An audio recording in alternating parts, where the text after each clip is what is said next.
কক্ষ খানিকক্ষণ নিশ্চুপ হয়ে রইল। শোনা যাচ্ছে শুধু প্রার্থর রাগত্ব ওঠানামা করা ভারী শ্বাসের আওয়াজ। বাইরে থেকে বিয়েবাড়ির শোরগোলের আওয়াজও আসছে। অর্ণব গালে হাত দিয়ে দাঁড়িয়ে। প্রার্থর কথাগুলো হজম করতে একটু বেগ পেতে হলো। যতই হোক সেও তো মানুষ, রোবট নয় যে কোনো অনুভূতি থাকবে না। অনুভূতি তো তার মাঝেও ছিল। দিন শেষে সে তো রক্তে মাংসে গড়া মানুষ, আল্লাহর সৃষ্টি। তার মাঝে সকল ধরনের অনুভূতি কাজ করে। সেই ক্ষেত্রে এতটুকু কষ্ট পাওয়া স্বাভাবিক। তবে এগুলো অর্ণব আমলে নেয় না। সে এখন অ্যাডাল্ট, তার সঠিক ভুল বোঝার মতো জ্ঞান আছে।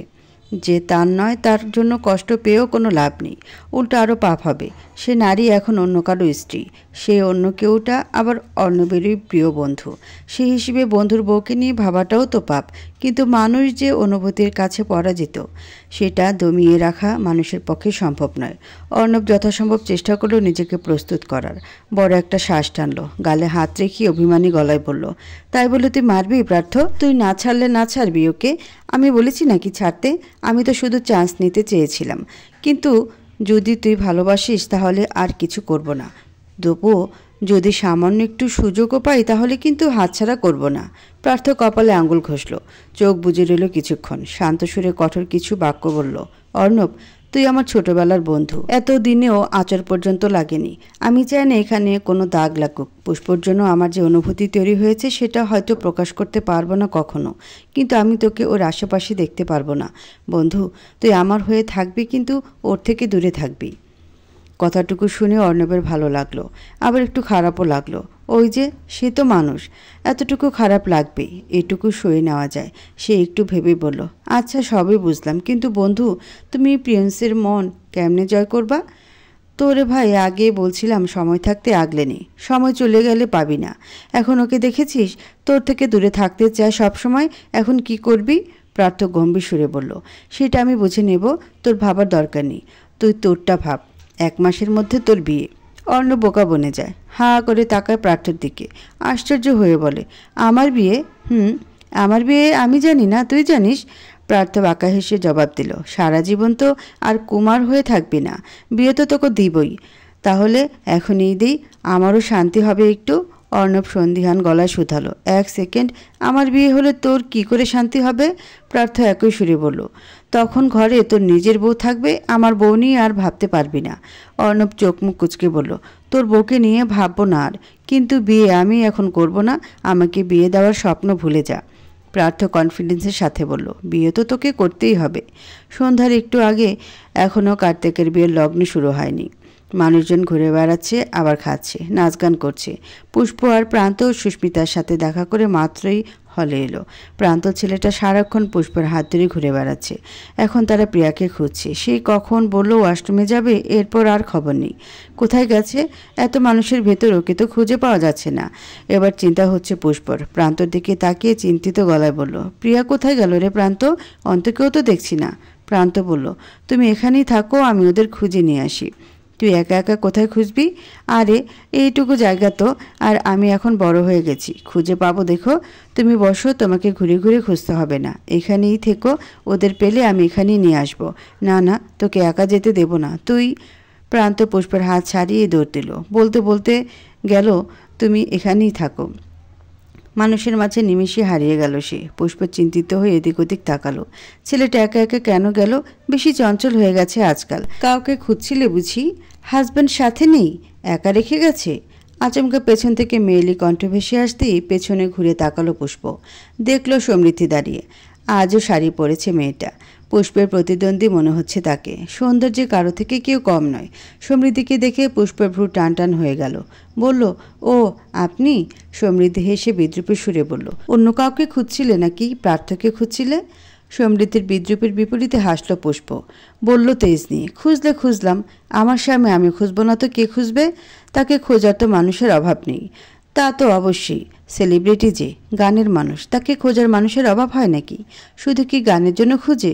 কেউ কেউ তো আপন করে পাওয়ার জন্যও খুঁজে। পুষ্প রাগ হলো। তবে সে রাগ প্রকাশ করল না। প্রার্থর প্রতি তার যতই ঘৃণা থাক, বর্তমানে সে তার স্বামী। ভালোবাসা কি নেই? অবশ্যই আছে। খুব ভালো সম্পর্ক না থাকলেও একটা সম্পর্ক আছে, সেটার মূল্য অনেক। যতদিন এই সম্পর্কটা আছে ততদিন ও এসব ছলাকলা মেনে নেবে না। সেও সমৃদ্ধিকে খোঁচা মেরে বলল, কিন্তু আফসোস, আপন করে পাওয়ার জন্য খুঁজেও যে আর লাভ হবে না, সে তো অন্যের জামাই হয়ে গেছে। এখন কিছু উটকো মেয়েরা যদি তাকে আপন করার লক্ষ্যে খুঁজতে যায়, তাহলে তাদের থেকে নির্লজ্জ এই দুনিয়ায় নেই আমার মতে। সমৃদ্ধি মুখ বাঁকিয়ে বলল, শোনো, তোমাকে একটা উপদেশ দিই। তুমি ভেবো না প্রার্থ তোমাকে সুখে রাখতে পারবে। তোমার থেকে বেশি আমি চিনি ওকে। 1.5 বছরের সম্পর্ক ছিল আমাদের। ধন্যবাদ উপদেশের জন্য, কিন্তু আপনার ফালতু উপদেশ আমার লাগবে না। আর একটা কথা, আমাদের সম্পর্কটা কিন্তু 20 বছরের। আমার জন্মের পর থেকেই তার সাথে আমার সম্পর্ক। 1.5 বছর আর 20 বছরের মাঝে অনেক তফাৎ। সেক্ষেত্রে আপনার থেকে বেশি চিনি হয়তো। সমৃদ্ধি পুষ্পের সাথে কথায় পেরে উঠছে না বলে রাগ হচ্ছে, অপমান বোধ করছে। এই মেয়ে যে অল্প কথা গলার মেয়ে না, তা বোঝা হয়ে গেছে। একে এভাবে বুঝিয়ে সরানোও যাবে না, তাই রাগত সুরে সরাসরি বলল, শোনো মেয়ে, অতিরিক্ত চালাক হওয়া ভালো না। প্রার্থকে ছেড়ে দাও। ও তোমাকে শান্তিতে থাকতে দেবে না। ওর মনে এখনও আমি আছি। পুষ্প কিছু বলার জন্য প্রস্তুত হচ্ছিল, তখনই হাতের উপর ঠান্ডা কিছুর স্পর্শ পেল। চমকে উঠে হাতে তাকাতে দেখি কেউ তার হাতটা নিজের মুঠে পুরে রেখেছে সযত্নে। হাতের মালিকের খোঁজে চোখ তুলে পাশে তাকাতে দেখে প্রার্থ কোমল চোখে তাকিয়ে আছে তার দিকে। প্রার্থর অমন চাহনিতে বক্ষস্থল ধক করে উঠল। অবাক হয়ে তাকিয়ে থাকার মাঝে প্রার্থ স্বাভাবিক গলায় প্রশ্ন করল পুষ্পকে, এখানে কি করছিস? একা কেন? প্রিয় প্রান্ত কোথায়? পুষ্প আশ্চর্য চোখে তাকিয়ে রইল, শুধু কিছু বলল না। প্রার্থ সামনে সমৃদ্ধির দিকে তাকালো, চোখে মুখে ভর করল গম্ভীর্যতা। প্রার্থ দূর থেকে দেখিয়েছে তাদের কথা বলতে। সে সমৃদ্ধিকে পাত্তা দিচ্ছে না। এসেছে পুষ্পর খোঁজে, কিন্তু সমৃদ্ধি ওকে কিছু বলেছে কি না জানা প্রয়োজন। তাই পুষ্পর দিকে শক্ত চোখে তাকিয়ে কঠিন গলায় বলল, ও কিছু বলেছে তোকে? পুষ্প চোখ সরিয়ে আনলো, দুপাশে মাথা নাড়িয়ে বলল, না। প্রার্থ সমৃদ্ধির দিকে তাকিয়ে চোয়াল শক্ত করে বলল, আগে একবার বলেছিলাম না ওর থেকে দূরে থাকবি? This is your last time. এরপর ওর আশেপাশে দেখলে আমার থেকে খারাপ কেউ হবে না। সমৃদ্ধিকে থ্রেড দিয়ে পুষ্পর হাত চেপে ধরে টেনে নিয়ে গেল। সমৃদ্ধিকে কিছু বলার সুযোগও দিল না। রাগে অপমানে কান্না চলে আসছে এবার সমৃদ্ধির। যার জন্য এত কষ্ট করে বিয়েবাড়িতে এলো সেই পাত্তা দিল না।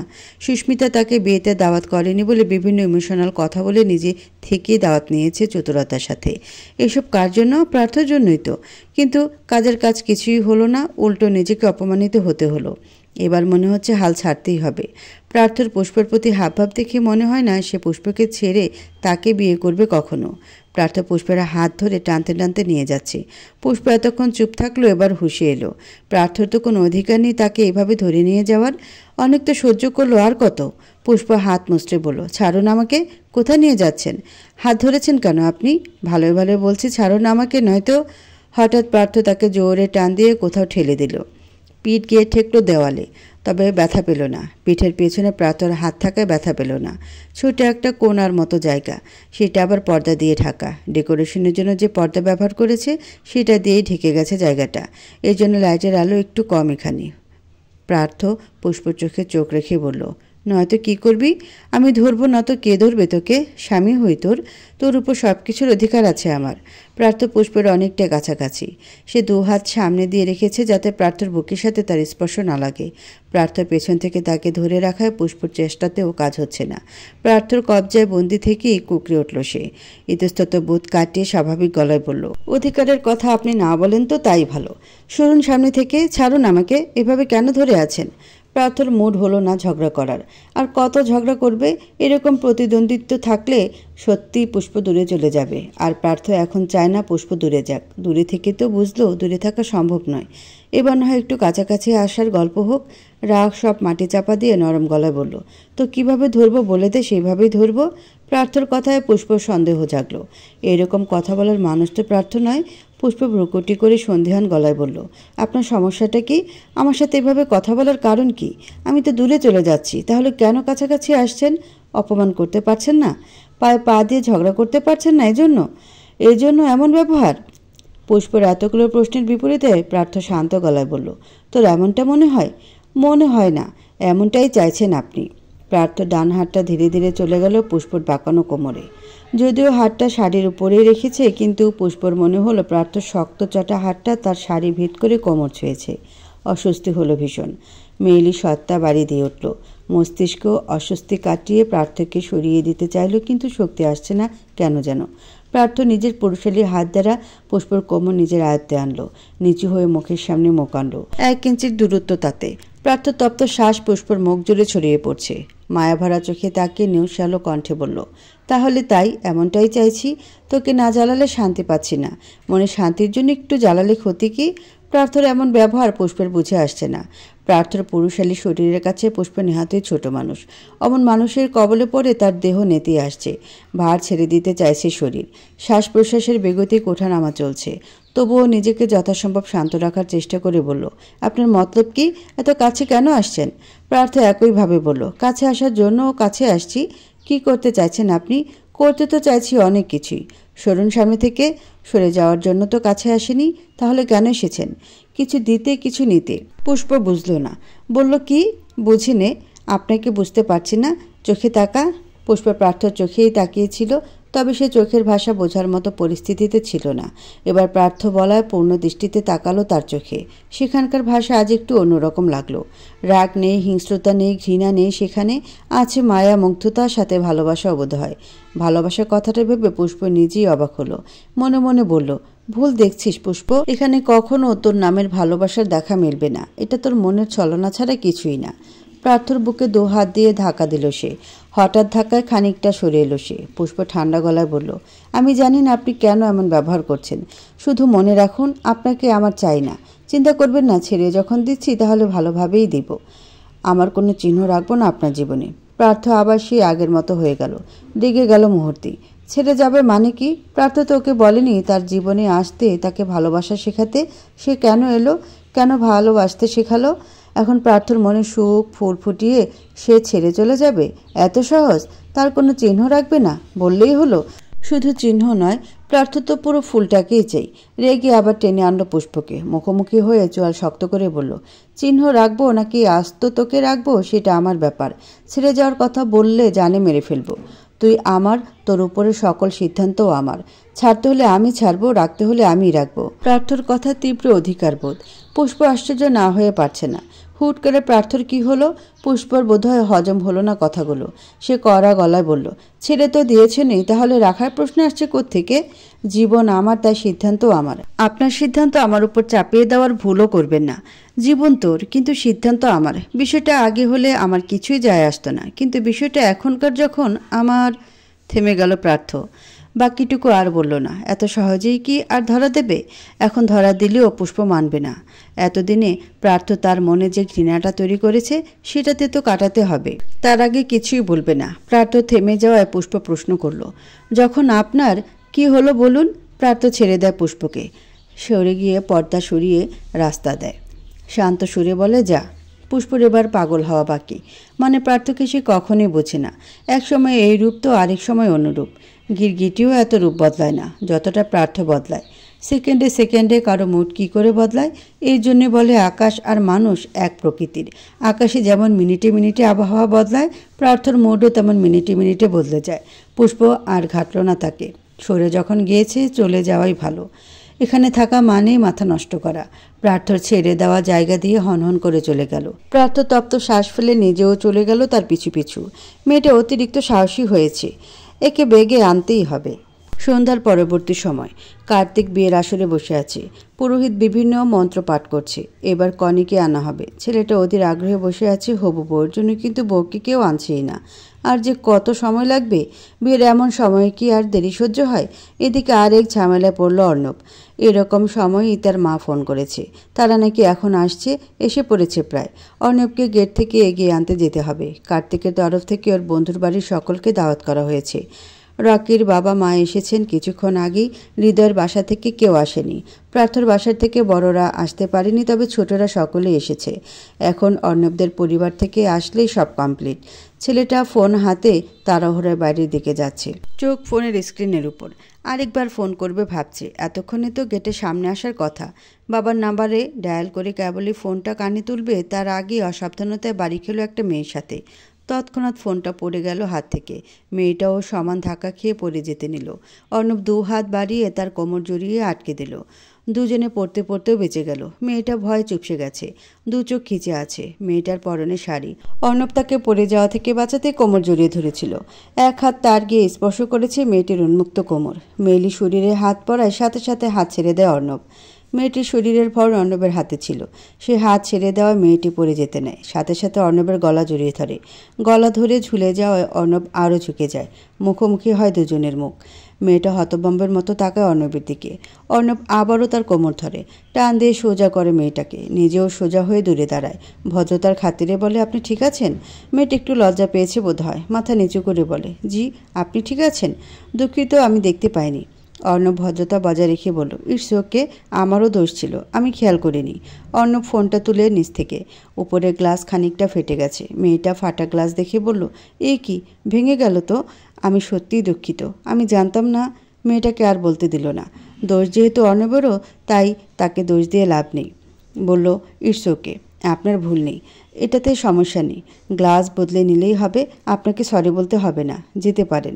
মেয়েটা আচ্ছা বলে চলে যেতে নিল। তার আগে ভেসে এলো কারো গলার স্বর, মেয়েটিকে অর্ণব। মেয়েটি সম্বোধন করায় সে যেতে যেতেও থেকে যায়। পেছন ঘুরে দেখে একজন প্রৌঢ় তার দিকেই তাকিয়ে আছে। অর্ণব মহিলাটির উদ্দেশ্যে বলল, তোমরা এসে পড়েছ? আবার মেয়েটার দিকে তাকিয়ে বলল, চিনি না আম্মু। কথা শুনে মনে হলো মহিলাটি অর্ণবের মা। সাথে আরেকজন ভদ্রলোকে ছিল, হয়তো তার বাবা হবে। মহিলাটি এগিয়ে গেল মেয়েটার দিকে। বলল, তোমার নাম কি মা? মেয়েটা মাথা নিচু করে বলল, স্নেহা। বাহ, বেশ মিষ্টি নাম। তুমি চেনো অর্ণবকে? মেয়েটি দুপাশে মাথা নাড়ল। অর্ণব মুখে অসূচক শব্দ করে বলল, আম্মু, ওনার সাথে ধাক্কা লেগেছিল, পড়ে যেতে নিয়েছিল, তাই ধরেছি। বেশি ভেবো না তো। তিনি ধমক দিলেন ছেলেকে। তুই চুপ কর, আমি কি তোর জন্য জিজ্ঞেস করছি নাকি? এমনি ভালো লাগলো তাই কথা বললাম। আচ্ছা ঠিক আছে, চলো ভেতরে চলো। আব্বু এসো, বিয়ে শুরু হয়ে গেছে, কার্তিক রাগ করবে। অর্ণব তার বাবাকে নিয়ে হাঁটা ধরল। ভদ্রমহিলা স্নেহার হাত ধরে বলল, তুমিও তো ভেতরে যাবে তাই না? চলো একসাথে যাই, কিছু মনে করো না, আমি আবার অনেক মিশুক। মেয়েটা মাথা নাড়িয়ে বলল, ঠিক আছে, সমস্যা নেই আন্টি, চলুন। ভদ্রমহিলা তার হাত ধরেই হেঁটে গেলেন সামনের দিকে। ও দূর হতে কারো ইগল নজর পর্যবেক্ষণ করে গেল সবটা। ঠোঁটের কোণে ফুটে উঠল রহস্যময় হাসি, যে হাসির অর্থ বোঝার ক্ষমতা নেই কারো। বিয়ে সুষ্ঠুভাবে সম্পন্ন হয়েছে। নতুন বর বউকে স্টেজে বসিয়ে রাখা হয়েছে। একটু পর প্রার্থীদের গানের পারফরমেন্স করা হবে। প্রিয়াকে সারা সেন্টার খুঁজেও কোথাও পায়নি। শেষমেশ ছাদে গিয়ে মিলেছে তার দেখা। তখন থেকে সেই ছাদেই ছিল। পুষ্পর তো ভয়ে যান শুকিয়ে যাওয়ার অবস্থা। ছাদে ছিল বলে প্রশ্ন করা হয়েছে কেন এতক্ষণ সেখানে ছিল। প্রিয়া স্বাভাবিকভাবে জবাব দিল, ভালো লাগছিল না, তার মাথা ব্যথা করছিল, তাই শোরগোল থেকে দূরে ছিল। পুষ্প আর প্রশ্ন করেনি, চেয়ারে বসিয়ে রেখেছে তাকে। কিন্তু অন্তর এখনও খবর নেই। প্রার্থ ফোনও করেছিল, ওকে ফোনও তোলেনি। প্রার্থ প্রিয়াদের কাছে আবার এলো। প্রিয়ার দিকে তাকিয়ে বলল, অন্ত কোথায়? প্রিয়া বসেছিল, শান্ত সুরে বলল, আমি জানি না। প্রার্থ গম্ভীর হয়ে আবার বলল, ফোন করছি, ফোন ধরছে না কেন? পুষ্প পাশে ছিল। প্রার্থর প্রশ্ন শুনে ভ্রুকুটি করে বলল, সেটা ও কি করে জানবে? ফোন তো আমিও করছি, তুলছে না তো। কোথায় গেল না বলে? বাসায় একটা ফোন করা দরকার। প্রার্থ পুষ্পর দিকে তাকিয়ে স্বাভাবিক গলায় বলল, প্রয়োজন নেই, আমি দেখছি। প্রার্থ যেতে নেয়, তখনই পেছন থেকে ডেকে ওঠে অন্ত। ভাই, ফোন করছিলে? একসঙ্গে সবগুলো চোখ বার্তালো অন্তর উপর। অন্তর চোখ মুখের বিধ্বস্ত অবস্থা, লাল লাল হয়ে আছে চোখ। প্রিয়া একবার ওর দিকে তাকিয়ে চোখ সরিয়ে নিল। প্রার্থ কড়া গলায় প্রশ্ন করল, কোথায় ছিলি? ফোন করছি, তুলছিস না কেন? অন্ত মাথা নিচু করে বলল, মাথা ব্যথা করছিল তাই বাইরে গিয়েছিলাম, আর ফোন সাইলেন্ট ছিল, এজন্য তুলতে পারিনি। প্রান্ত অন্ত প্রিয়াকে পরখ করে একই সুরে বলল, তোদের দুজনের মাথা ব্যথা একসাথেই হলো? অন্ত তাকালো প্রিয়ার দিকে। প্রিয়াও একই সময় তাকালো। দুজনে চোখাচোখি হতে আবার চোখ সরিয়ে নিল। আজ তো সব জানে প্রিয়া, তাই আজ অন্ত সব কিছুতেই অস্বস্তি হচ্ছে তার। এই যে পাশে দাঁড়িয়ে আছে তাতেও অস্বস্তি লাগছে। অথচ বিষয়টা আজকের আগে হলে 14 বার তাকে খোঁচা মারত। তবে আজ দুপুরের পর থেকে বিষয়টা ভিন্ন, অনুভূতিগুলো ভিন্ন, সম্পর্কটা ভিন্ন। আজ থেকে তাদের সম্পর্কে নতুন অদৃশ্য দূরত্ব সৃষ্টি হলো, যা আদৌ ঘুচবে কিনা জানা নেই কারো। অন্তকে চুপ দেখে পুষ্প বলল, তোরা দুজন কি করিস বুঝি না। মাথা ব্যথা করছে আমাকে বলতি, আমাকে বলে বাইরে যেতি, না বলে গেছিস সেই কখন, চিন্তা হয় না? অন্ত মাথা নিচু করে বলল, সরি, বুঝিনি তোমরা চিন্তা করবে। প্রার্থ তারা দেখিয়ে বলল, ভালো না লাগলে প্রিয়া আর প্রান্তকে নিয়ে বাড়িতে যা, আমি আর পুষ্প পরে আসব। পুষ্প প্রার্থর কথায় পাত্তা দিল না। মুখ কালো করে অন্তকে বলল, আমিও তোদের সাথে যাব। তোরা এখন যাবি বাসায়? প্রান্ত লাফিয়ে উঠল, না না, আমি যাব না এখন, আমি প্রার্থ ভাইয়ের গান শুনেই যাব। ঠিক আছে, তারপরেই না হয় যাব চারজন। প্রার্থ ধমকালো পুষ্পকে। চুপ, তোকে আমি যেতে বলেছি? ওরা 3 জন যাবে, তুই আমার সাথে যাবি, আর কোনো কথা নয়। আমি এসে যেন সবটাকে এখানেই পাই। হুকুম দিয়ে চলে গেল প্রার্থ। চুপচাপ মুখ গুজে বসে রইল 4 জন। ওদের গান শুনেই না হয় যাবে, তাছাড়া এত তাড়াতাড়ি গেলে কার্তিক ভাইও রাগ করতে পারে। Lights off. মানুষজন চুপচাপ বসে পড়েছে রাইডার্সদের পারফরমেন্স দেখার জন্য। কনসার্ট ছাড়াই গান হবে আজ। তবে আজ সেখানে কার্তিক নেই, সে বউর সাথে বসে মজা নেবে শুধু। লাইট অফ ছিল, হুট করে কতগুলো অন হয়ে গেল। সেগুলোর আলো সরাসরি প্রার্থদের উপরে পড়েছে। এক সারিতে 4 জন বসে আছে টুলের উপর, সামনে স্ট্যান্ড মাইক, প্রার্থর হাতে গিটার, সবার হাতে হাতে একটা করে বাদ্যযন্ত্র। প্রথমে গিটারে সুর তুল প্রার্থ। অর্ণব, হৃদয়, রকির কপাল কুঁচকে গেল, কারণ তারা যে গানের প্রিপারেশন নিয়েছিল এটা সে গানের সুর নয়। রকি, হৃদয় অর্ণবের দিকে তাকিয়ে ভ্রু নাচালো। অর্ণব চোখে দিয়ে ইশারা করলো যাতে কিছু না বলে এখন। আবার ইশারা বোঝালো কিছু করিস না, ও যেটা তুলেছে সেটাই বাজা। ওরাও আর কিছু বলল না। প্রার্থ যে গানে সুর তুলেছে সেটাই বাজালো। এর মধ্যে গান শুরু করে দিল প্রার্থ। চোখ সরাসরি বসা পুষ্পর দিকে অটল রেখে গাইল। তুম মেরি হো, ইস পাল মেরি হো, কাল शायद ये आलम ना रहे, कुछ ऐसे हो तुम ना रहो, कुछ ऐसे हो हम ना रहे, ये रास्ते अलग हो जाए, चलते चलते हम खो जाए, मैं फिर भी तुमको चाहूँगा, मैं फिर भी तुमको चाहूँगा, इस चाहत में मर जाऊँगा, मैं फिर भी तुमको चाहूँगा। অরিজিৎ সিং এর পুরো গানটা গিয়ে থামলো সে। চারিদিক থেকে ভেসে এলো হাততালির আওয়াজ। গান গাওয়ার পুরোটা সময় তার চোখের সামনে ছিল পুষ্প। একদিনে সেদিকে তাকিয়ে গিয়েছে। ওরকম চাহনিতে পুষ্প শির দ্বারা সোজা হয়ে যায়, বুকের ভিতরের উচ্চাটন বেড়ে যায়। এমনিতে পুষ্প প্রার্থর প্রেম তৃষ্ণায় বেকাবু, তার উপর এমন চাহনি সহজে হজম হয় না। এরকম করে তাকালে কি দূরে যেতে ইচ্ছে করে? গানের অর্থগুলো কেমন যেন মনে হলো তাকেই বলা হচ্ছে এগুলো। গানের প্রতিটা লাইনে প্রতিটা সুরে কেঁপে উঠছিল সে। লোমকূপ দাঁড়িয়ে যাচ্ছিল বারবার। ততক্ষণে তাদের আরেকটা গান শুরু হয়ে গেল। পুষ্প আর বসে থাকতে পারল না, উঠে চলে গেল হাড়বড় করে। প্রার্থদের মিউজিক পারফরমেন্স শেষ। সেখান থেকে বেরিয়েই খুঁজল পুষ্পকে। মেয়েটা প্রথম গান শুনেই চলে গেল। প্রার্থর এত রাগ হয়েছিল তখন, মন চাইছিল উঠে গিয়ে টেনে এনে চুপচাপ সামনে বসিয়ে রাখতে, কিন্তু এত মানুষের ভিড়ে তা করা সম্ভব নয়। এখন এদিক ওদিক খুঁজছে কিন্তু পাচ্ছে না। পেল প্রিয়া প্রান্তকে, ওদেরকে পাঠিয়ে দিল অন্তর সাথে। যদিও প্রিয়ার অন্তর সাথে যাওয়ার ইচ্ছে ছিল না, তবুও গেল। এখানে আর ভালো লাগছে না। আজ সারাটা দিন মেয়েটা মনমরা হয়েছিল। প্রার্থ ওদের জন্য উবার বুক করে দিয়েছে, কারণ গাড়ি একটাই এনেছে, আর সেটাতে করে প্রার্থ আর পুষ্প যাবে। উবার চলে এসেছে হলের সামনে। প্রিয়া প্রান্ত পেছনে উঠে বসলো। অন্ত হতাশ শ্বাস ছেড়ে সামনে উঠে বসলো। নীরবে বসে থেকে চলল কিছুক্ষণ। অন্ত আর না ডেকে পারল না প্রিয়াকে। প্রিয়া! এরকম কোমল মায়াভরা ডাকের বিপরীতে ভেসে এলো কাঠখোট্টা আওয়াজ। মামা, গাড়ি জলদি চালান, বাসায় যাব। কার রাগ কার উপর বর্তালো ঠিকই বুঝলো সে, তবুও হাল ছাড়ল না। পেছনে ঘুরে বলল, এমন কেন করছিস আমার সাথে? সে উল্টো তেজি গলায় প্রশ্ন করলো। তুমি জানো না কেন করছি? অন্ত চুপ হয়ে গেল। এরপর আর কি বলবে বুঝতে পারছে না। তাছাড়া প্রান্তর সামনে কিছু বলতেও চাইছে না। প্রান্ত ওদের দুজনকে একটু পরখ করে ভ্রু গুটিয়ে বিজ্ঞান ন্যায় বলল, ব্যাপার কি বলো তো? তোমাদের দুজনের আবার ঝগড়া হয়েছে? তোমরা তো দেখি আমার থেকেও বেশি ছোট। আমি স্কুলে আয়রার সাথেও তো এত ঝগড়া করি না। তোমরা সারাদিন কি করে ঝগড়া করো? প্রিয়া দিল ধমক। তুই চুপ থাক, ভালো লাগছে না। প্রান্ত রেগে বলল, তুমি অন্ত ভাইয়ের রাগ আমার উপর কেন ছাড়ছো প্রিয়াপু? অন্ত থামালো তাকে, শান্ত গলায় বলল, প্রান্ত চুপচাপ বস, এত কথা বলতে হবে না তোকে। প্রান্ত রেগে মেগে চুপ হয়ে গেল। আজকাল ভালো কথারও কোনো দাম নেই। দুজনের রাগ দুজনেই তার উপর উঠাচ্ছে। ও ছোট হতে পারে, কিন্তু ওদের রাগ নিজের উপর ফেলতে দিবে না। চুপ হয়ে রইল ছেলেটা। অন্তও আর কথা বলল না, চুপচাপ রইল সারাটা পথ। রাত প্রায় 2টা। বিয়ের সকল নিয়মকানুন শেষ।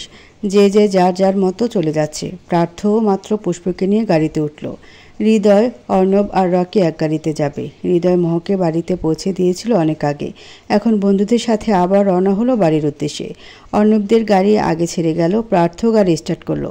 একবার আরও চোখে পুষ্পর দিকে তাকাতে দেখলো পুষ্প সিট বেল্ট বাঁধেনি। এবার আর বেল্ট বাঁধার আগেই গাড়ি ছুটালো না। তাকে বলল বেল্ট বাঁধতে। সে নিজে এগিয়ে গিয়ে বেল্টটা বেঁধে দিল। পুষ্প অবাক না হয়ে পারল না। প্রার্থর ব্যবহার ওর কাছে কোনো মতে সুবিধার ঠেকল না। কিছু তো একটা হয়েছে যার জন্য প্রার্থর ব্যবহারে এত চেঞ্জ হয়েছে। কিছু না হলে তো সে এইভাবেই গাড়ি চালাতো। পুষ্পর সিট বেল্ট বেঁধে দেওয়া তো দূর, ওর দিকে তাকাতো না পর্যন্ত। তাহলে হঠাৎ কি এমন হলো যার কারণে এত খাতির যত্ন করছে? প্রশ্ন তৈরি হলো মনে অনেক, কিন্তু উত্তর খুঁজে পেল না। প্রার্থ গাড়ি চালাতে শুরু করলো। ড্রাইভ করছে ও খুব ধীরে। কিছুক্ষণ চলার পর প্রার্থই প্রশ্ন করলো, তখন ওভাবে চলে গেলি কেন? পুষ্প ভ্রুকুচকে বলল, কখন? যখন তোর দিকে তাকিয়েছিলাম বলে উঠে গেছিস? সরাসরি কথাটায় ঘাবড়ে গেল পুষ্প। ও কি করে জানলো ওর তাকিয়ে থাকার জন্যই পুষ্প উঠে গেছে? কিন্তু সে তাকিয়ে কেন ছিল? মনে প্রশ্নটা উঠতেই সেটা শব্দে পরিণত করলো। আপনি তাকিয়েছিলেন কেন? প্রার্থ গাছাড়া উত্তর। আমার ইচ্ছে হয়েছে তাই। আমার জিনিসে আমি তাকাবো না তো কে তাকাবে? পুষ্প না বুঝে বলল, মানে? প্রার্থ পুষ্পর দিকে তাকালো, স্বাভাবিকভাবে বলল, মানে বুঝতে হবে না, আমাকে বুঝলেই হবে। পুষ্প ভ্রু গুটিয়ে বলল, আপনাকে ঠিক বুঝতে পারছি না। আজকাল আপনার ব্যবহার আমার ঠিক হজম হচ্ছে না। আপনি কি মতলবে এমন করছেন কিছুই বুঝতে পারছি না। আমার ব্যবহারই হজম করতে পারিস না, আমার ভালোবাসা কি করে হজম করবি? পুষ্প কেঁপে ওঠে। প্রার্থর এমন কথায় সে দুর্বল হয়ে পড়ে, অথচ সে চায় না দুর্বল হতে। দুর্বল তো অনেক হলো। দুর্বল হয়ে বুঝলো যে দুর্বলদের কেউ মূল্য দিতে পারে না, সম্মান করতে পারে না, শুধু তুচ্ছ তাচ্ছিল্যই করতে পারে। কিন্তু পুষ্প কারো তাচ্ছিল্য সহ্য করবে না আর। সে সামনে তাকিয়ে কড়া গলায় বলল, ভালোবাসাও চাই না, সেটা হজম করতেও চাই না। প্রার্থ কিছু বলবে তার আগে পুষ্প বড় বড় চোখ করে চিৎকার করে উঠল, সামনে দেখুন প্রার্থ ভাই! প্রার্থ সামনে তাকিয়ে সাথে সাথে ব্রেক কষল গাড়ির। আর একটু হলেই গাড়ি বাড়ি খেত রাস্তার মাঝে থাকা বড় বড় পাথরের সাথে। মাঝ রাস্তায় অনেকগুলো বড় পাথর দিয়ে পথ আটকে রেখেছে কেউ। আশেপাশে তেমন গাড়িও নেই। একেবারে মাঝ রাস্তা সুন্দর করে সাজিয়ে রেখেছে সেগুলো। প্রার্থ দরজা খুলে নামতে যায় গাড়ি থেকে। পুষ্প তার হাত ধরে ফেলে, চিন্তিত সুরে বলে, যাবেন না? গাড়ি ঘোরান, অন্যদিক দিয়ে যাই। পুষ্পর ধরে রাখা হাতটার দিকে তাকালো প্রার্থ। এইটুকু ছোঁয়ায় কি প্রশান্তি যে অনুভব করলো তা যদি পুষ্প দেখত। প্রার্থ পুষ্পর হাতের উপর নিজের হাত রাখলো, আলগোছে ভরসা দিয়ে বলল, তুই বসে এখানে, আমি আসছি, কিছু হবে না, গাড়ি থেকে নামবি না, ঠিক আছে? পুষ্প ছাড়তে চাইল না ভয়ে। প্রার্থ নিজেই ছাড়িয়ে নিল। গাড়ি থেকে বেরিয়ে রাস্তায় এদিক ওদিক তাকালো, সামনে এগিয়ে পাথরগুলোর দিকে গেল। আচমকা পেছন থেকে কেউ সহজরে বাড়ি দিল প্রার্থর মাথায়। পুষ্প গাড়ি থেকে চিল্লিয়ে উঠল, প্রার্থ ভাই বলে। প্রার্থ মাথায় হাত দিয়ে পেছনে ঘুরে গেল, হাত বাড়িয়ে আগে থামালো পুষ্পকে। পুষ্প গাড়ি থেকে নামতে চেয়েছিল, প্রার্থ থামিয়ে বলল, ওখানেই থাক, নামবি না, লক কর গাড়ি। পুষ্প থেমে গেল, যাওয়াটা প্রয়োজন কিনা বুঝতে পারছে না। লোকটাকে কিন্তু এভাবে কেন মারলো তাকে? পুষ্প যেতে চাইল, কিন্তু থেমে গেল প্রার্থ বারণ করায়। তবুও পরিস্থিতি বিগড়ে গেলে সে নেমে যাবে। প্রার্থ তাকালো সামনের ব্যক্তিটির দিকে, মাথা দুটো ঝাড়া দিয়ে বলল, শালা কাপুরুষের বাচ্চা, এত সাহস থাকলে সামনে থেকে মারতি, দিলি তো মাথাটা শেষ করে। বল কিসের প্ল্যান করছিস? বিপরীত পাশের ছেলেটা রাগ দেখিয়ে বলল, তোদের মারার প্ল্যান করেছি, অনেক জ্বালিয়েছিস, আজ তোকে আর তোর মাসুকাকে এখানেই মেরে পুঁতে রাখবো। প্রার্থ হাসলো। সে হাসিতে কি ভয়ঙ্কর লাগলো তাকে। রাজীব ঘাবড়ে যায় এতে। প্রার্থ হেসে হেয়ালি গলায় বলে, তুই মারবি আমাকে আর আমার মাসুকাকে? নে মার, আগে আমাকে মার, তারপর ওর কাছে যাস। Come on, hit me. রাজীব বলল, আমি একা মারতে আসিনি তোকে, চারিদিকে চেয়ে দেখ, 6 জনকে মোটা অঙ্কের টাকা দিয়ে ভাড়া করেছি তোকে মারার জন্য। আমরা আছি দলে 4 জন, 10 জন যথেষ্ট 2 জনকে মারার জন্য। চারপাশ থেকে বেরিয়ে এলো ভারী গড়নের 8-10 জন ছেলে। তবুও প্রার্থকে ঘাবড়াতে দেখল না। রাজীব দাঁতে দাঁত চেপে বলে, ভয় লাগে না তোর, তাই না? ভয় করবে, সমস্যা নেই। ওইটা বউ হয় না তোর? বউকে যখন চোখের সামনে মূর্তি দেখবি তখন বুঝবি ভয় কাকে বলে। প্রার্থ তেরে এলো রাজীবের দিকে, গলা টিপে ধরল, রাগের ইরি করে বলল, ওর দিকে হাত বাড়ানোর আগে তোর ওই হাত ভেঙে গুড়িয়ে দেব। গলা চেপে ধরা পেছনে আসা ছেলেগুলো ধরে ছাড়িয়ে নিয়ে গেল প্রার্থকে। রাজীব গলায় হাত দিয়ে বড় বড় শ্বাস নিল, রাগে কিরমির করে বলল, অনেক ভালোবাসিস না? তোকে মারার আগে ওকে মারবো, তারপর দেখবো বউ চলে গেলে কেমন লাগে। তোর জন্য, শুধুমাত্র তোর আর তোর দলের জন্য আমাদের জেলে যেতে হয়েছে। আমার বউ ছেড়ে চলে গেছে আমাকে, কি ভেবেছিস এমনিই ছেড়ে দিব? তোদের ব্র্যান্ডের জন্য আমাদের ব্র্যান্ড ওপরে উঠেও নিচে নেমে গেছে। প্রতিনিয়ত মানুষের কথা শুনি শুধু তোদের জন্য। প্রার্থ ছেলেগুলোর কাছ থেকে নিজেকে ছাড়িয়ে নিল, চুলগুলো 2 হাতে পেছনে ঠেলে বলল, যোগ্যতা থাকলে আমার কেন, আমাদের মতো 10টা আসলেও তোরা উপরে থাকতেই। নিজের যোগ্যতা যাচাই কর আগে। যোগ্যতাই দেখাবো এখন তোকে, তারপর তোর সবগুলো বন্ধুকে ওই সবুজ মার শালাকে। হুকুম পেয়ে তেড়ে আসলো ছেলেগুলো, কিন্তু প্রার্থকে আঘাত করতে পারল না সহজে। উল্টো তারা নিজেরা মার খেল। মারামারি দেখে পুষ্প ভয় পেয়ে যায়। প্রার্থর কথায় গাড়ি থেকে নামেনি সে, কিন্তু এখন আর বসে থাকতে পারল না। আতঙ্কিত হয়ে নেমে পড়ল, ভয় জড়ানো গলায় ডাকলো প্রার্থকে, প্রার্থ ভাই। পুষ্পকে নামতে দেখে প্রার্থর আত্মা শুকিয়ে যায়। অসাবধানতায় বাড়ি খায় আবার। পুষ্প দৌড়ে আসে প্রার্থর কাছে। প্রার্থ মাথায় হাত দিয়ে দাঁড়ায়। পুষ্পকে থামাতে বলে, এখানে আসবি না, গাড়িতে ওঠ, আমার কিছু হবে না। পুষ্প কিছু শুনছে না, কাঁদতে কাঁদতে এগিয়ে যাচ্ছে। অমনি পেছন থেকে রাজীব ধরে ফেলে তাকে, গলা ছুরি ঠেকিয়ে দেয় সাথে সাথে। প্রার্থ থমকে যায়, বেয়ে যায় হৃৎপিণ্ডের গতি। আকুতি করে বলে, রাজীব ছাড় ওকে, কিছু করবি না, ছাড়। রাজীব, আমি কিন্তু মেরে ফেলবো তোকে, ছাড় আমার ফুলকে। পুষ্প অবাক হয়, কান্না থামিয়ে তাকিয়ে রয় প্রার্থর দিকে। ফুল ডাকলো যে অবাক হবে না। প্রার্থকে শান্ত দাঁড়িয়ে থাকতে দেখে তার পেছনের ছেলেগুলো সুযোগ পেয়ে লাঠি দিয়ে কষাঘাত করতে থাকে। পুষ্প এগুলো দেখে ফুপিয়ে ওঠে, কাঁদতে কাঁদতে বলে, ছেড়ে দিন ওনাকে প্লিজ, আপনারা কেন মারছেন? প্লিজ মারবেন না, মরে যাব তো উনি, এমন কেন করছেন? ছেড়ে দিন। পুষ্পর এমন আহাজারি কেউ শুনল না, মারতে থাকলো প্রার্থকে। প্রার্থ ওঠে, ওদের মারতে নিলে রাজীব বলে ওঠে, আমার ছেলেদের গায়ে হাত দিলে মেরে ফেলবো তোর জানে মানকে। প্রার্থ থেমে যায়, ছুরিটা পুষ্পর গলার খুব কাছে। প্রার্থর পাথর বুকেও ঝড় হয় এমন অবস্থা দেখে সে থেমে গিয়ে বলে, ঠিক আছে মারবো না, তুই ছুরি সরা।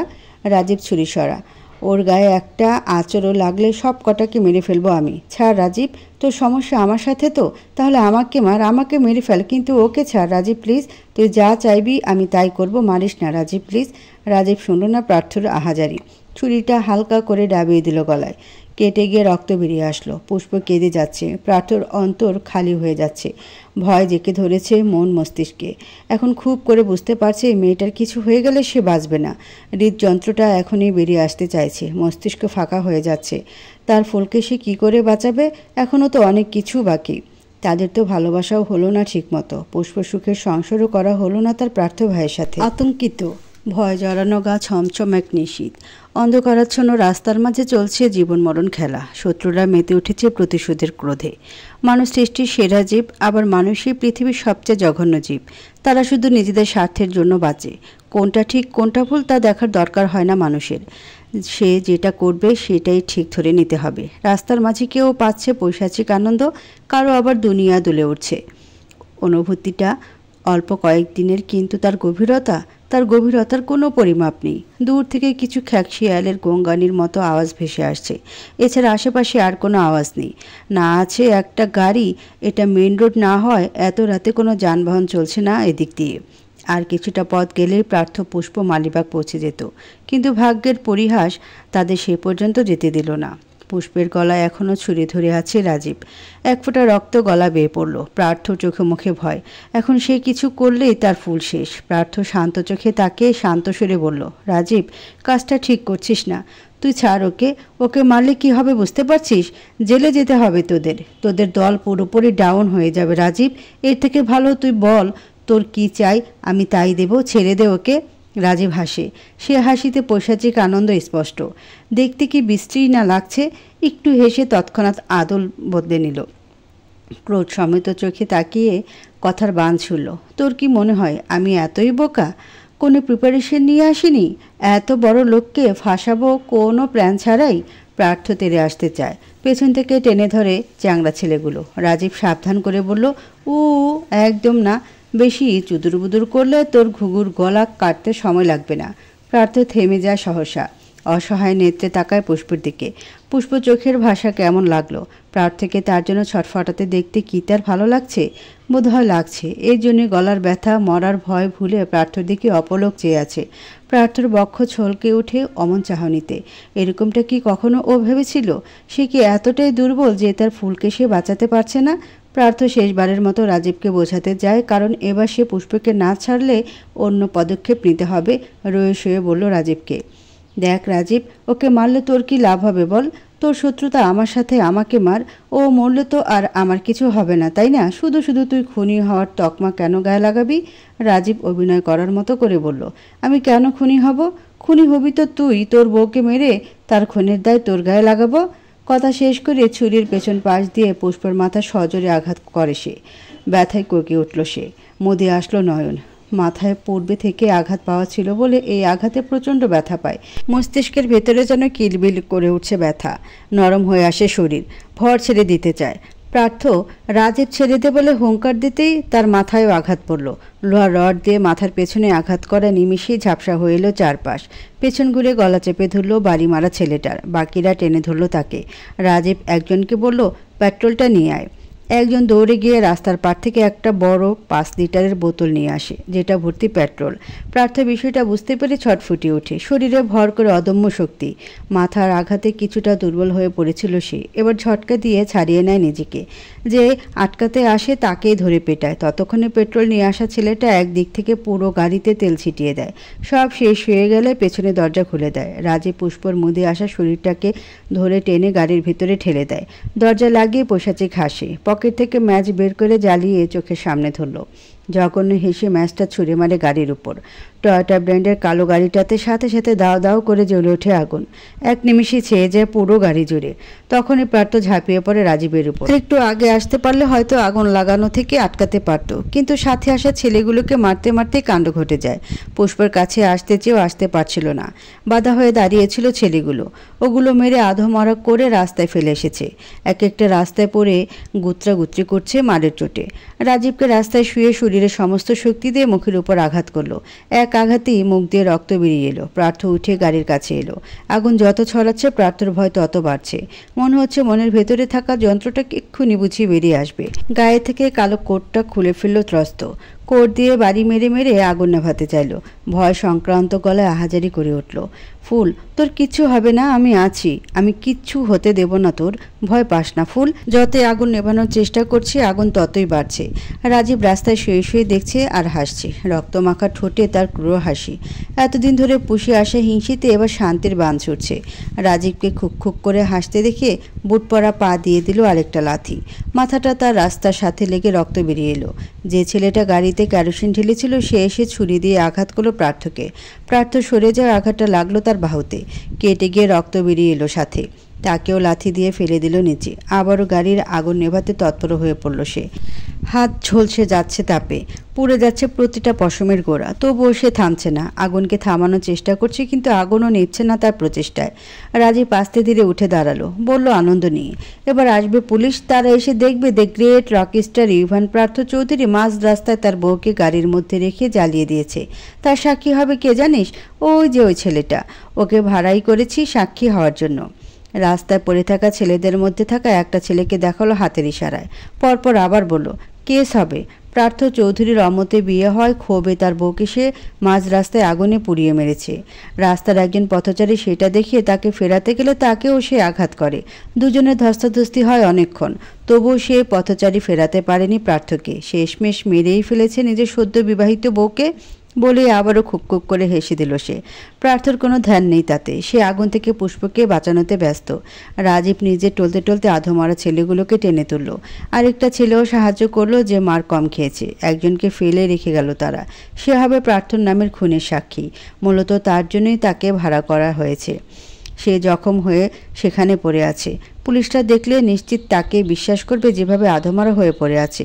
পার্থ যখন কিছুতেই কিছু করতে পারছে না তখন বুক ফেটে কান্না আসছে। শক্ত পাষাণ পুরুষটারও চোখ বেয়ে পানি পড়ল না পাওয়ার সুখ হারানোর শোকে। মনের কোণে ফোটা এক সুখ ফুল বুঝি আজ ঝরে যাবে। না বলা কথাগুলো কি তবে না বলাই রয়ে যাবে? পার্থ চিৎকার করে বলতে ইচ্ছে হলো, ফুল, আমি তোকে ভালোবাসি। আমার ভালোবাসাটা প্রকাশ করতে দে, ছেড়ে যাস না এভাবে। কিন্তু বলতে পারল না কিছুই। উন্মাদের মতো করে শুধু ফুল বলে ডেকে গেল তাকে। কোট দিয়ে জোরে জোরে বাড়ি মারছে গাড়িতে। হাতের কোটটা পুড়ে ছাই হয়ে গেছে প্রায়। বিভ্রান্ত হয়ে এবার দিক বিদিক ভুলে অন্যের মতো আগুনই হাত দিল। দরজার কাছের আগুনটা নিভে এসেছিল হালকা। সেখানেই কাঁচা হাতটা দিয়ে গরম দরজাটা একটানে খুলে ফেলল। তৎক্ষণাৎ ঝলসে গেল হাতের তালু। দরজা খুলে ভেতরে তাকাতে হিম হয়ে আসলো শরীর। রন্ধ্রে রন্ধ্রে ছড়িয়ে গেল তা। হৃদয়টা শূন্য হয়ে এলো। হৃদস্পন্দন থমকে গেল শূন্য গাড়িটা দেখে। থ হয়ে তাকিয়ে রইল ভেতরে। ভেতরে কেউ নেই। ভেতরের কিছু কিছু জায়গায় আগুন ছড়িয়ে গেছে, পুরোটাতে ছড়ায়নি, কারণ তেলটা উপরে ঢালা হয়েছিল এপাশ থেকে। গাড়ির জানালা বন্ধ থাকায় তা ভেতরে ঢুকতে পারেনি। শূন্য গাড়িটা দেখে একটু স্বস্তি পেলেও পরপর জ্বলে উঠল নিউরন। ফুল গাড়িতে নেই তো কোথায়? পাগলের মতো জোরে জোরে ডাকলো তাকে। ফুল, তুই কোথায়? ফুল, আমার কাছে আয় প্লিজ। আমাকে একা ফেলে যাস না। আমি থাকতে পারবো না তোকে ছাড়া। ফুল হন্য হয়ে এদিক ওদিক ঘুরে ঘুরে দেখছে তার ফুল কোথায় গেল। গাড়ির ওপাশে ছুটে যাবে তখনই গাড়ির পেছন দিক থেকে ভেসে হলো পুষ্পের কাষ্ঠ গলার সুর। সে টালমাটাল পায়ে দাঁড়িয়ে হাত বাড়িয়ে ডাকলো পার্থকে। পার্থ ভাই। পার্থ ঘুরে পুষ্পকে দেখিয়ে থমকে গেল। পুষ্প এখানে কিন্তু কি করে? গাড়ির এপাশ থেকে পেট্রোল ছোড়ে অন্য পাশে কম গিয়েছিল। ছেলেটা ওদিকে যায়নি, একদিক থেকে ছুঁড়ে ছুঁড়ে মেরেছে সব। এজন্য আগুনটা এদিকে বেশি লাগলেও অন্য দিকটাতে কম ছড়িয়েছিল। পুষ্প পুরোপুরি জ্ঞান হারায়নি তখনও।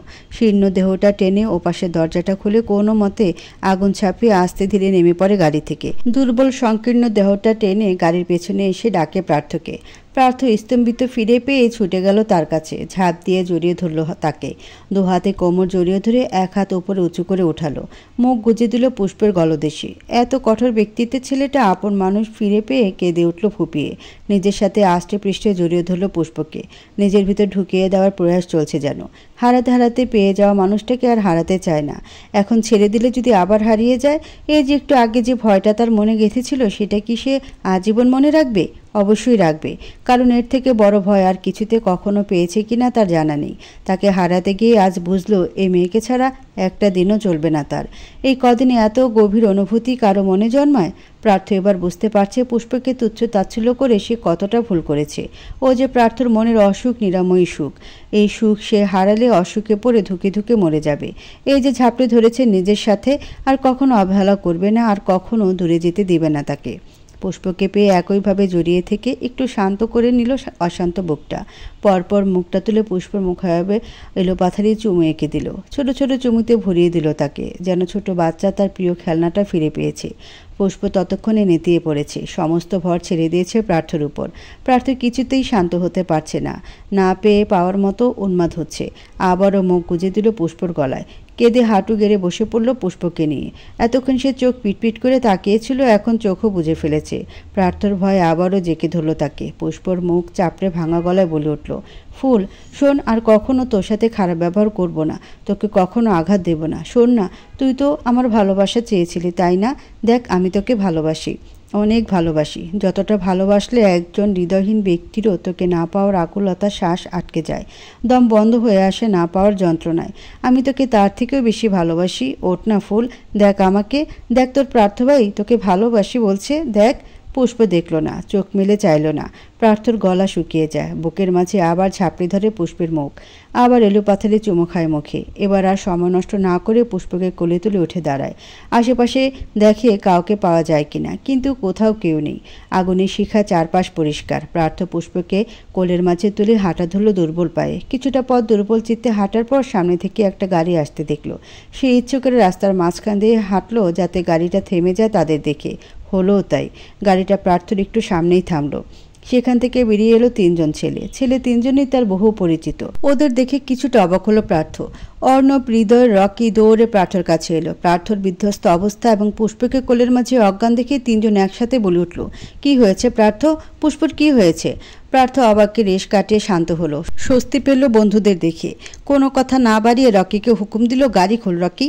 রকি দড়িতে খুলে দিল দরজাটা। প্রার্থ পুষ্পকে নিয়ে গাড়িতে উঠে বসলো, কোলের উপরে রাখলো তাকে, মাথাটা চেপে রাখলো বুকের সাথে। হুকুম ছুড়ল সবেগে, গাড়ি স্টার্ট কর অর্ণব, আমার ফুলকে হসপিটালে নিতে হবে, তাড়াতাড়ি কর। ওকে দেখ, ও চোখ খুলছে না। আবার ডাকলো পুষ্পকে অসহায় তার স্বর, ফুল, এই ফুল উঠ না, ভয় করছে তো আমার।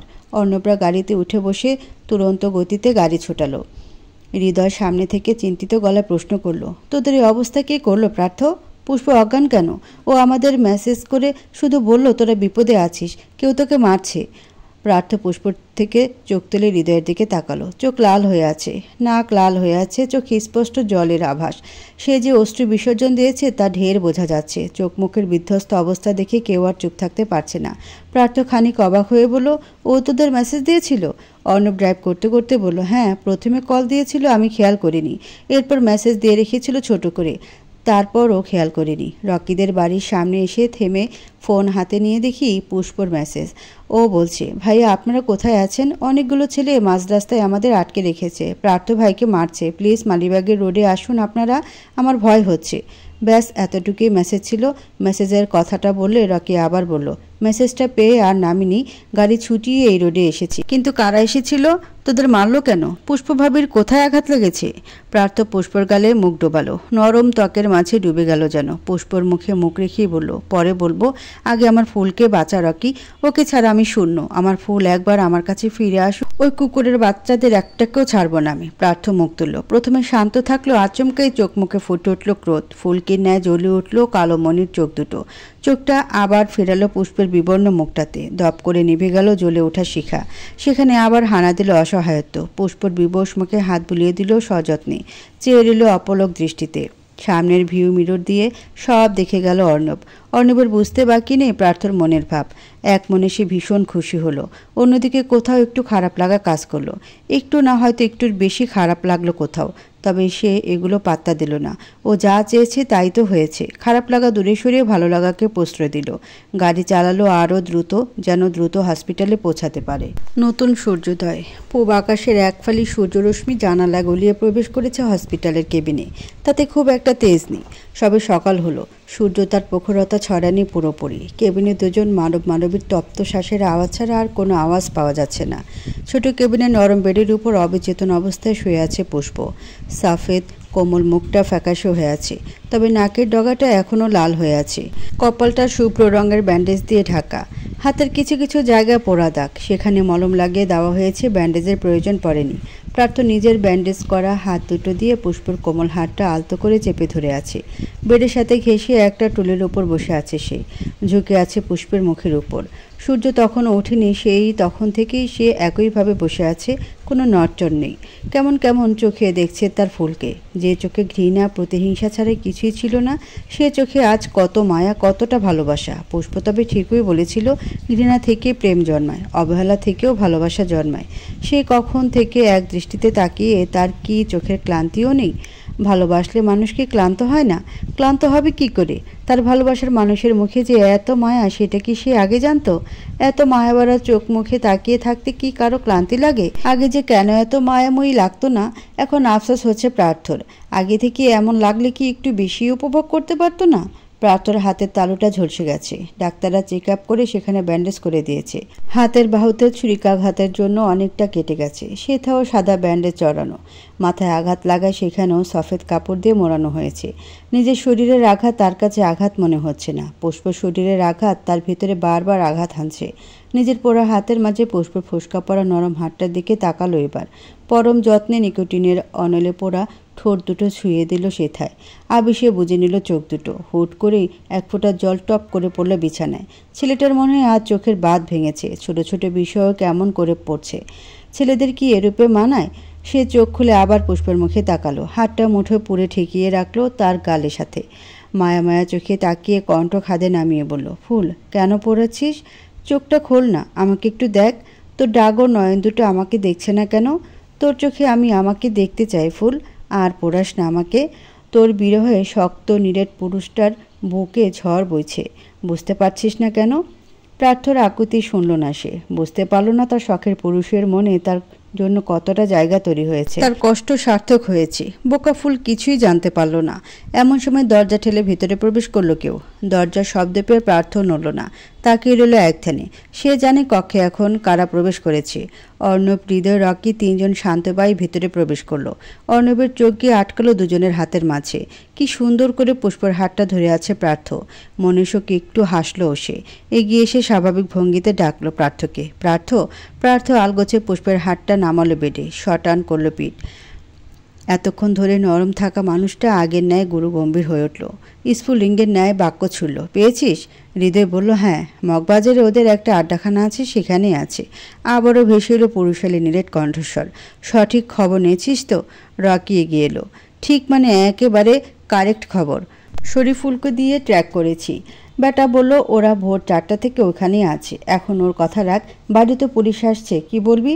আসছে ওনারা?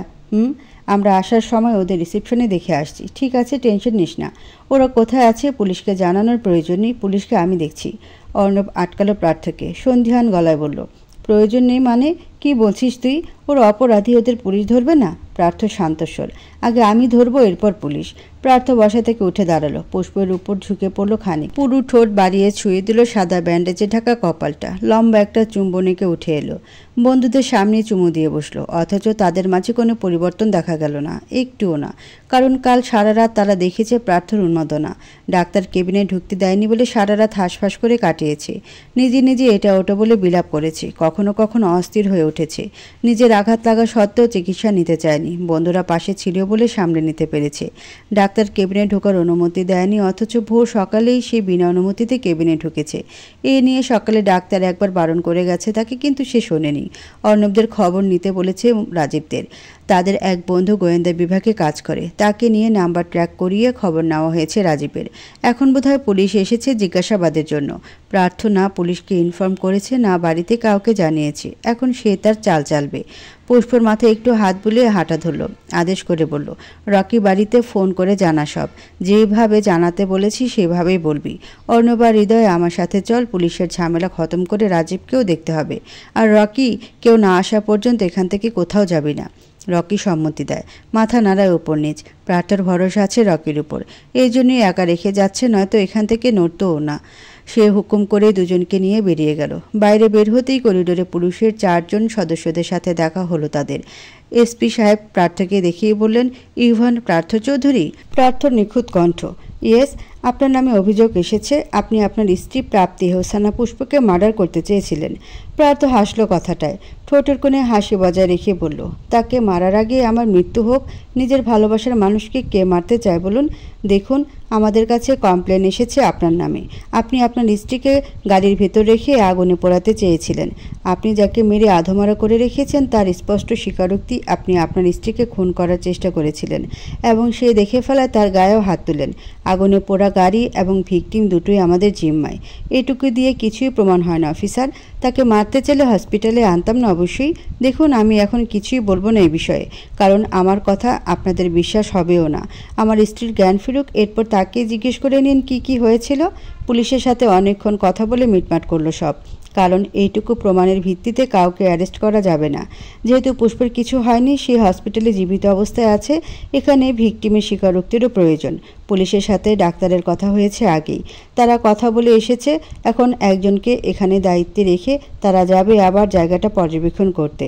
প্রার্থ তারা দিয়ে চলে গেছে নিজ গন্তব্যে, বাণিজ্যিক এলাকা মগবাজার। মানুষজন দোকানপাট পেরিয়ে একটা শুনশান মতো জায়গায় এসে থামলো অর্ণবের বাইক।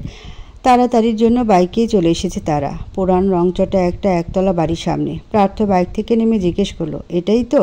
অর্ণব শিওর দিয়ে বলল, এটাই। শরীফুল এটার কথাই বলেছে, চল ভিতরে গিয়ে দেখি। আর কথা না বাড়িয়ে পা বাড়ালো তারা। দরজার সামনে এসে টোকা মারল কয়েকবার, তাও কেউ এলো না দরজা খুলতে। প্রার্থ ধৈর্য রেখে আবারও টোকা দিল দরজায়। কিছুক্ষণের মধ্যে দরজা খুলে দাঁড়ালো একজন ছেলে। দরজা খুলতে দেরি প্রার্থর শক্তিশালী ঘুষি তার মুখে পড়তে দেরি হলো না। এক ঘাই নাক ফেটে রক্ত বেরিয়ে এলো তার। আবারও ছেলেটার বুক বরাবর লাথি দিয়ে ফেলে দিল নিচে। দাম্ভিক পায়ে 3 জন হেঁটে গেল ভেতরে। ভেতরে ঢালাই বিছানার মাঝে এবড়ো থেবড়ো হয়ে শুয়েছিল 8-9 জন ছেলে। হাতে পায়ে মুখে তাদের ব্যান্ডেজ এবং পট্টি লাগানো। দেখে মনে হচ্ছে নিজেরাই নিজেদের চিকিৎসা করেছে। সবাই ক্লান্ত হয়ে ঘুমাচ্ছিল বোধহয়। সেখানে প্রার্থ মারার শব্দে আর ছেলেটার চিল্লানোর শব্দে সজাগ হলো সকলে। রাজীব শুয়েছিল, ধরফড়িয়ে উঠে বসলো। চোখে তার ভয় এবং অবিশ্বাস। সাইডে একটা টেবিল রাখা, তার উপর 2টো গিটার, মদের বোতল এবং কাল রাতে ওদের নেওয়া অস্ত্রপাতিও রাখা কতগুলো। সেখান থেকে একটা মদের বোতল তুলে নিয়ে রাজীবের সামনে গেল। রাজীব ভয়ে ভয়ে তুতলিয়ে বলল, প্রার্থ, তোরা ঠিক আছিস? প্রার্থ হাসল, বক্র হাসিতে ছেয়ে গেল ঠোঁটের কোণ। তোর কি মনে হয় তোর মতো মানুষ আমাকে, আমার ফুলকে মারতে পারবে? এত সহজ? তোর ওই পাতি বুদ্ধি দিয়ে আমাকে ফাঁসাবি? হাস্যকর। ওটা কোনো প্ল্যান হলো? 2 টাকা সস্তা বুদ্ধি দিয়ে আমাকে ফাঁসাতে চেয়েছিলি? তোর বুদ্ধির উপর ধিক্কার জানাই। কথা শেষে রাজীবের মাথায় সজোরে আঘাত করলো। কাজ ভেঙে মাথায় ঢুকে রক্ত বেরিয়ে এলো। সে রক্ত অ্যালকোহলের সাথে মিশে ধুয়ে নিচে পড়ে গেল। রাজীব মাথা ধরে আর্তনাদ করে ওঠে। বাকিরা অসুস্থ শরীর নিয়ে উঠে যায়। হৃদয় দরজা বন্ধ করে দেয় তৎক্ষণাৎ। অন্যবার সে মিলে বাকি মার খাওয়া ছেলেগুলোকে আরেক দফা মারতে থাকে। প্রার্থ এগিয়ে গিয়ে বসে রাজীবের সামনে। অ্যালকোহলে ভেজা চুল হাতের মুঠো শক্ত করে টেনে ধরে। এক হাতে নাকে আঙ্গুল ঘষে নাটক করে বলে ওঠে, উফ রাজীব, রাজীব, রাজীব, ইস, তোর কাছে কত আকুতি না করেছে প্রার্থ চৌধুরী, ইচ্ছা শেষে কিনা তোর কাছে আমাকে আকতি মিনতি করতে হলো। বুঝতে পারছিস তুই কোথায় হাত দিয়েছিস? যা, তুই কি করে বুঝবি? আমি তো নিজেই বুঝতে পারিনি ও আমার কি, কিন্তু তুই কাজটা ঠিক করিস নি, বুঝলি? তোকে এখন ভুগতে হবে। চুলের মুঠি ধরে মুখের উপর দিল এক ঘা। শক্ত ঘুষির তোপে নেতিয়ে পড়ল ছেলেটা। প্রার্থ উঠে গিয়ে সেই টেবিলের উপর থেকে একটা ছুরি হাতে নিল। আবার এসে বসলো রাজীবের সামনে। রাজীবের ঘাড় ধরে সোজা করলো তাকে, ছুরি দেখিয়ে বলল, এটা দিয়ে আঘাত করেছিলি না? কোথায় আঘাত করেছিস এখন উপলব্ধি করতে পারছিস? এখানে, এখানে আঘাত করেছিস তুই, কুকুরের বাচ্চা। নিজের বুকের উপর আঙুল ঠেকিয়ে বোঝালো সে কোথায় আঘাত করেছে। কথাটা শেষ হতেই দক্ষ হাতে ছুরি চালালো রাজীবের বুক বরাবর। আড়াআড়িভাবে কেটে গেল বুকের ফোলা অংশ। তৎক্ষণাৎ ফিনকি দিয়ে রক্ত বেরিয়ে এলো। ব্যথায় চিৎকার করে উঠল রাজীব। প্রার্থ তার মুখে চেপে ধরল, দাঁতে দাঁত পিষে কটমটিয়ে বলে উঠল, চুপ, এইটুকু ব্যথা কিছুই না, এইটুকু সহ্য করে নে। আঘাতের ব্যবস্থা তো তোর জন্য পার্মানেন্টভাবে করছি, তখন চিৎকার করে নিস। রাজীব কেঁদে 2 হাত জড়ো করলো প্রার্থর সামনে। মাফ চেয়ে কাঁদো গলায় বলল, ছেড়ে দে প্রার্থ, আর কখনো এমন করব না। আরে ধুর, তোকে কখনো সুযোগ দিলে তো তুই কিছু করবি? দেখ ভাই, আমি হচ্ছি একেবারে ইনোসেন্ট একটা বয়। আমি কিন্তু খুব সহজে ঝামেলায় জড়াই না, কিন্তু এই বিষয়টা ভিন্ন। আমি ভালোর ভালো, খারাপের খারাপ। এতদিন তো ভালো দিকটা দেখলি, এখন আমার খারাপ দিকটা একটু দেখ। ট্রাস্ট মি ভাই, ভীষণ মজা পাবি। ছুরিটা আবার গলা ধরল। কিছু মনে করার ভান করে বলল, এখানে ধরেছিলি না এটা? রক্ত বের করেছিস? কত সাহস তোর! ভাবা যায়, ভাবা যায় বল? দাঁতে দাঁত পিষে পিষে বলল কথাটুকু। সাথে ছুরিটা প্রখরভাবে চেপে ধরল গলায়। কেটে রক্ত বেরিয়ে এলো সেখান থেকে, কিন্তু পুরোপুরি ঢুকিয়ে দিল না। রক্ত বেরিয়ে আসা পর্যন্তই সে আবার উঠে পড়ল। ছুরিটা দূরে ফেলে বুট পরা পা দিয়ে লাথি দিল রাজীবকে। মুখ থুবড়ে বিছানার উপর পড়ল রাজীব। প্রার্থ তাকে ধরে সোজা করে ওঠালো। এলোপাথারি কতগুলো ঘুষি লাগালো। হৃদয়ে অর্ণব বাকিগুলোকে ততক্ষণে একেবারে শুইয়ে দিয়েছে। তারা প্রার্থর কাছে এসে পেছন থেকে ঝাপড়ে ধরল প্রার্থকে। অর্ণব বলল, থাম, প্রার্থ মরে যাবে, বাকিটা পুলিশ দেখে নেবে, আমাদের জন্য এইটুকুই যথেষ্ট। প্রার্থকে টেনে হিঁচড়ে সরিয়ে আনলো রাজীবের কাছ থেকে। সে জোরে জোরে শ্বাস নিচ্ছে। রাগ কন্ট্রোল করা মুশকিল হয়ে যাচ্ছে। রাগে হিস হিস করছে। হৃদয় অর্ণবের থেকে নিজেকে ছাড়িয়ে নিল প্রার্থ। কপালে এসে পড়া চুলগুলো 2 হাতে ঠেলে দিল পেছনে। 2 চোখ বন্ধ করে রাগ সংযম করল। দুপাশে ঘাড় নাড়ল, মটমট করে উঠল সেখানে। রাজীবের হাল খারাপ। মুখ দিয়ে রক্ত বেরিয়ে এসেছে, বিছানায় শুয়ে কাতরাচ্ছে। প্রার্থ আবার ওকে বলল, একটু পর তোর মামার বাড়ি থেকে লোক আসবে তোকে জেলে নিতে, বল কি বলবি তাদের? রাজীব কথা বলতে পারছে না। প্রার্থর দেরি সহ্য হচ্ছে না। সে তার কলার মুঠোয় ধরে সোজা করল তাকে। ভরা গলায় হুঙ্কার ছিল, বল কি বলবি? রাজীব ভয় পেয়ে যায়। সংকীর্ণ গলায় অস্ফুটে বলে ওঠে, বলবো সব দোষ আমাদের, আমরা করেছি সব। প্রার্থ মানল না। কড়া গলায় বলল, এইটুকু না, পুরোটা বল। কি করে কি করেছিস সব বল, শুরু থেকে। নে শুরু কর, সময় কম। আমাকে ফিরতে হবে। ভালোই ভালো সব বললে শাস্তি কম করে দিব, কিন্তু একটা কথা যদি মিস যায় তাহলে তোর আর দুনিয়ার আলো বাতাস দেখতে হবে না। সারা জীবন জেলে পচিয়ে মারব। রাজি বড় বড় শ্বাস ফেলে আতঙ্কিত সুরে হাঁসফাঁস করে বলে উঠল, বলছি আমার তোদের উপর রাগ হতো প্রচুর। আমাদের পরে এসে মিউজিকে তোদের নাম ছিল বেশি। তোদের আমি কলেজ লাইফ থেকেই দেখতে পারতাম না। সেই তোদের এত উন্নতি দেখে আমাদের কারোর ভালো লাগেনি, হিংসে হতো। তাই প্রথমবার তোদের কনসার্টে দাঙ্গা বাঁধাই। তখন আমরাই ধরা পড়ে যাই।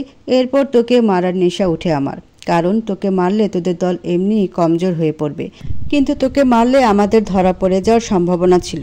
এজন্য অনেক দিন প্ল্যান করে সাজাই তোকে মারবো না, তোকে ফাঁসাবো, সারা জীবনের জন্য জেলে পড়ব। কিন্তু তেমন কোনো উপায় পাচ্ছিলাম না। পরে শুনি কার্তিকের বিয়ে, তোরা সবাই সেখানে অবশ্যই থাকবি। এরপর একজন দিয়ে পুরো বিয়েতে পুরোটা সময় তোদের উপর নজর রাখি। সব সময়কার আপডেট আমার কাছে আসছিল। যখন শুনি তুই গাড়ি নিয়ে বের হয়েছিস তখনই রাস্তা আটকে দিই। এরপর তুই যখন ও রাস্তায় পৌঁছাস তখন রাস্তার আরও অনেক আগে 2 দিকেই রাস্তা বন্ধ হওয়ার বোর্ড লাগিয়ে দিই, যাতে কোনো গাড়ি এদিকে আসতে না পারে। ভেবেছিলাম ফাঁকা রাস্তায় তোদের গাড়িতে আগুন লাগিয়ে দেব, তোকে রাস্তায় অজ্ঞান করে রেখে দিব, কিন্তু তুই উল্টো আমাদের মেরে রেখে দিস। এর জন্য আগুন লাগিয়ে তোকে ওইভাবে রেখেই আমরা চলে যাই। আর রাস্তায় যেই সাইনবোর্ড দিয়ে আটকেছিলাম সেগুলো সরিয়ে দিই। এরপর নতুন এক নাম্বার দিয়ে অজানা সেজে পুলিশকে কল দিই। কথা শেষে প্রার্থ আবারও বুট দিয়ে লাথি দিল রাজীবের বুকে। বেচারা এই কথাটুকুই বলেছে, আধা ঘন্টা সময় নিয়ে। কথা বলতে পারছিল না, শুধু ভয় রক্তমাখা গালে সব বলে গেল। তার কথায় স্পষ্ট বোঝা গেছে সে কতটা আঘাতপ্রাপ্ত। তবুও প্রার্থর মায়া হলো না। সে হুমকি দিয়ে বলে গেল, একটু পরে তোর বাপেরা আসবে। তাদের সামনে সুন্দর করে সব উপস্থাপন করবি, নয়তো তোকে কি করে জেলে পচাতে হয় সে ব্যবস্থা আমার করা আছে। আমি চাইলে কি কি করতে পারবো সেটা সময় এলে তোকে বুঝিয়ে দেব। নিজেরা আগে মেরে মনের আশ মিটিয়ে নিল। প্রথমেই পুলিশের কাছে হস্তান্তর করলে তো আর নিজে এই মারটা দিতে পারতো না, তখন তার শান্তিও হতো না। এখন নিজের ইচ্ছে মতো মেরে একটু শান্তি লাগছে। ও প্রার্থর কোথায় হাত দিয়েছে সেটা বোঝাতে হবে না। সবগুলোকে পিটিয়ে আধোমারা করে রেখে বেরিয়ে গেল। ঘরের বাইরে থেকে ছিটকিনি মেরে গেল যাতে কেউ বের হতে না পারে। সকাল প্রায় 9টা। সূর্য তখন তার উত্তাপ ছড়াতে ব্যস্ত। প্রার্থ যাওয়ার পর রকি সবাইকে জানায় তাদের অ্যাক্সিডেন্টের কথা। সবাই হুলস্থুলে বেঁধে উপস্থিত হয়েছে হসপিটালে। প্রিয়া নিজের বাসায় ছিল। অন্ততাকে তার বাড়িতে পৌঁছে দিয়ে প্রান্তকে নিজেদের বাড়ি গেছে। প্রিয়ারা এখন খবর পেয়ে মা বাবা সহ হসপিটালে উপস্থিত হয়েছে। পূর্ণিমা বেগম অসুস্থ হওয়া সত্ত্বেও এসেছে। আশরাফ সাহেবের গাড়িতে করে অন্ত নিয়ে এসেছে তাদের সাথে। হনা বেগমও এসেছে। তারা এসে পুষ্পকে বেহুশই পেয়েছে। একটু আগেই তার জ্ঞান ফিরল। ডাক্তার বলেছে ভয়ের কিছু নেই। প্রথম থেকে আঘাত ছিল মাথায়, রক্ত খানিক জমাট বেঁধেছিল। দ্বিতীয়বার মাথায় আঘাতে সেন্স হারিয়েছে এবং আগুনের কারণে কিছু কিছু জায়গায় পড়ে গেছে। ওষুধ দেওয়া হয়েছে, ঠিক হয়ে যাবে ধীরে ধীরে। এছাড়া তারা আর কোনো লক্ষণ দেখেনি রোগীর শরীরে বা মস্তিষ্কে। এইটুকু খবরে সবাই একটু শান্ত হতে পেরেছে। কেবিন ভর্তি পুষ্পর পরিবারের লোকজন। হুঁশে ফিরে এসে তার পরিবারের সবাইকে সে পেয়েছে, অথচ প্রার্থকে পায়নি। দু চোখ তার চাতক পাখি নাই খুঁজে গেছে তাকে, তবুও সে পাষাণ লোকটা দেখা পায়নি। কাল রাতে প্রার্থর চোখে একটু ভয় দেখিয়ে পুষ্প কি না কি ভেবেছিল, অথচ প্রার্থর মনে যে তেমন কিছুই নেই তা এখন বুঝতে পারছে। অল্পতে গলে যাওয়া মানুষের অনেক জ্বালা। এই যে কাল প্রার্থর চোখ মুখের অবস্থা দেখে পুষ্প কতই না ভাবল, কিন্তু তার সব আশায় পানি ঢেলে দিল সে। নিজের মনের উপর নিজের বিরক্তি আসছে পুষ্পর। মনকে এত বেহায়া হতে কে বলেছে? এত আশাই বা রাখতে বলেছে কি? সে তো আশা দেখায়নি, তাহলে তার জন্য এত কিসের অপেক্ষা? কিন্তু কালকের ঘটনাও যে ভোলার মতো নয়। প্রার্থর ভয় আহাজারি ছুটে এসে তাকে জড়িয়ে ধরা, এসব তো মিথ্যে নয়। পুষ্পর স্পষ্ট মনে আছে প্রার্থ তাকে জড়িয়ে ধরেছিল। তাহলে নিজের মনে নিজেই প্রশ্ন পাকিয়ে যাচ্ছে। এক একজন এক এক প্রশ্ন করছে তাকে, তাতে তার কোনো ধ্যান নেই। সে তার ভাবনায় মশগুল। এমন সময় কেবিনের দরজা ঠেলে ভেতরে প্রবেশ করলো প্রার্থরা। পুষ্পর চোখ প্রথমে গিয়ে আটকালো প্রার্থতে। প্রার্থ ভেতরে ঢুকে সবাইকে ছাপিয়ে পুষ্পর দিকে তাকিয়েছে। দুজনের চোখাচোখি হয়, পুষ্প চোখ নামিয়ে নেয়, কিন্তু প্রার্থ নামায় না। সে ধীর পায়ে এগিয়ে গেল। সবাই প্রার্থকে এটা ওটা বলল, কোথায় ছিল এতক্ষণ, রাতে কি কি হয়েছিল, কিন্তু প্রার্থ কারো কথার উত্তর দিল না। পুষ্পের উদ্দেশ্যে শীতল কণ্ঠে প্রশ্ন ছুড়ল, এখন কেমন লাগছে? পুষ্প বুঝলো না প্রশ্ন কাকে করলো। বোঝার জন্য চোখ তুলে তাকালো। প্রার্থ ওর দিকে তাকিয়েই আছে বলে বলল, ঠিক আছি। আপনি ঠিক আছেন? তুই ঠিক থাকলেই হবে। প্রার্থর কথার ইঙ্গিত সে বুঝলো না। ভাবলো খোঁচা মারল বুঝি, কারণ প্রার্থর কাজও এটা। কথায় কথায় পুষ্পকে খোঁচা দেওয়া, অপমান করা তার রোজকার রুটিন।